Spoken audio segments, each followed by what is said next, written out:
goeiemôre. Ek hoop dit gaan met jou goed op hierdie Vrydagmôre, die begin van die naweek. Ek is nogal baie lief vir 'n fliek waarin hulle 'n treasure map het. Dan moet hulle 'n skat gaan soek en dan het hulle 'n kaart wat hulle moet ontsyfer. So gaan hulle van die een plek na die ander plek om die een clue, kan ek dit maar in Engels sê, te kry na die volgende een toe.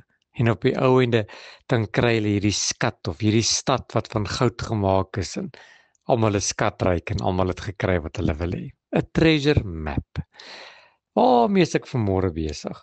Matteus 13:44 sê: Verder is die koninkryk van die hemel soos 'n skat wat verborge is in 'n saailand, wat 'n man kry en wegsteek. En uit blydskap daarop gaan hy en verkoop hy alles wat hy het en koop daardie saailand. Jy sien, die evangelie, die goeie nuus van Jesus Christus, dat Jesus aarde toe gekom het en deur genade vir my en jou gered het en die prys ten volle betaal het. Die dood oorwin het, die kruis trotseer het, die graf leeg gemaak het en Heilige Gees gelos het en hemel toe gegaan het.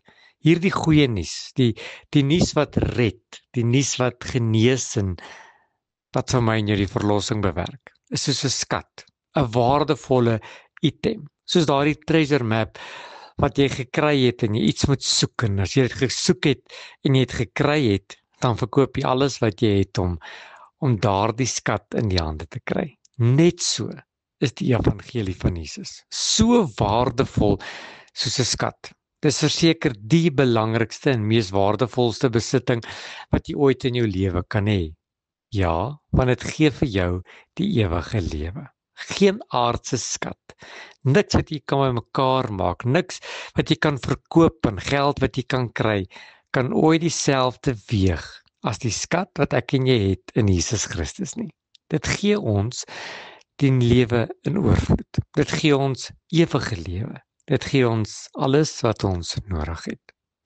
En ek wil vanmôre vir jou sê, soos in die begin van die naweek, dat ek en jy moet ophou om rond te hardloop en moeg te word en te sweet en te soeg agter aardse skatte aan. Want die Bybel sê tog so mooi, sê daar waar jou skat is, daar sal jou hart wees. Kom ons begin vandag en ons maak vir ons skatte in die hemel bymekaar, waar mot en roes in elk geval nie kan verniel nie, en inflasie dit nie kan minder maak nie, en rente dit nie kan steel nie.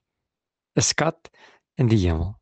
Want die waardevolste skat wat jy ooit kan hê, is om die sekerheid van die ewige lewe te hê, om jou siel by Jesus te kan kry, dat hy wat jou gevorm het en die asem in jou neus ingeblaas het en jou mens gemaak het, jou weer eendag terug by hom sal kry. Here, die mees waardevolste skat wat ons ooit kan kry, is die ewige lewe, die hemel.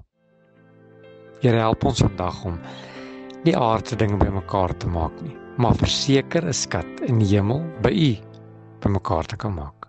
Amen.